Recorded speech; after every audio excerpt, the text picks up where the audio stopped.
You know, it's a great time of year for your heater to break in the shop. So then what do? Just break out a bunch of propane jobbies. This one was a $25 yard sale score.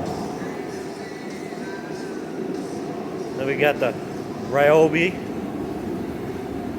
pumping over here. Then we got another one over here.